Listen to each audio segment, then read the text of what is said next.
उर्मिला जी जल्दी आइए, समधी और समधन जी आ गए हैं। आइए आइए, बहन जी और भाई साहब आप लोग बैठिए। रोहित की माँ भी बस आती ही होगी।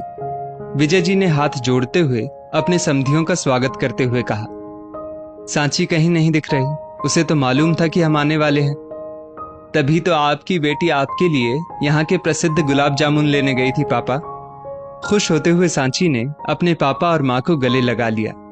सांची, जिसकी शादी अभी अक्षय तृतीया के दिन हुई थी, कोई भाई ना होने के कारण उसके तीज का पहला त्योहार अशोक और संगीता जी खुद ही लेकर आए थे। थोड़ी देर बैठने के बाद अशोक जी ने हाथ जोड़कर सबसे विदा लेते हुए कहा, अच्छा तो हम लोग चलते हैं, हमें सांची की बुआ के घर भी त्योहार देने जाना है। सांची की बुआ सुनते ही उर्मिला जी चौंक पड़ी। आपके यहाँ शादी के इतने सालों बाद भी बहन बेटियों के यहाँ त्योहार भेजने का रिवाज है। हमारे यहाँ तो चाहे बहू हो या बेटी, शादी के बाद के पहले त्योहार का शगुन और नेग ही जाता है। वैसे तो एक तरह से देखा जाए तो हमारे बुजुर्गों ने ठीक ही रिवाज बनाया। आज हम हैं, कल को नहीं रहे तो बेटों का क्या भरोसा, इसलिए कोई नियम नहीं बांधा है। जब बेटियां त्योहारों पर आए या मिले तब जो बन पड़े तब दे दो।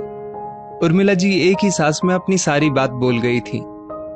समधन जी, हर घर के अपने रीति रिवाज होते हैं। हमारे तो कोई बेटा नहीं है, जो है इन सब बेटियों का ही है। देना इन्हीं को है, अभी दिया या बाद में। पर आप सही कह रही हैं, आने वाली पीढ़ी का क्या भरोसा, अपनी ही बहनों को ना पूछे। पर मुझे खुशी इस बात की है कि मेरी बेटी इन सब औपचारिकताओं से मुक्त है। उसे आगे चलकर अपनी दोनों ननदों की चिंता करने की कोई जरूरत नहीं है, वरना कहाँ आजकल की पीढ़ी ये सब याद रख पाती है। अब हम निकलते हैं, जीजी इंतजार कर रही होंगी। संगीता जी और अशोक जी तो वहां से चले गए, पर वो अपने पीछे एक सवाल उर्मिला जी के लिए छोड़ गए थे। उर्मिला जी का मन अतीत की यादों में गोते खाने लगा था। विजय जी के शब्द एक बार फिर उनके कानों में हथौड़े की तरह बज रहे थे। माना कि तुम्हारी बेटियां अब अपने ससुराल चली गई हैं और हमें उनके त्योहार, रीति रिवाज सब निभाने पड़ते हैं, जो कि एक अच्छी माँ होने के तुम सारे फर्ज बखूबी निभाती भी हो। पर माता पिता के ना होने से दीदी का मायका खत्म कर दिया जाए, ये कहाँ का न्याय है।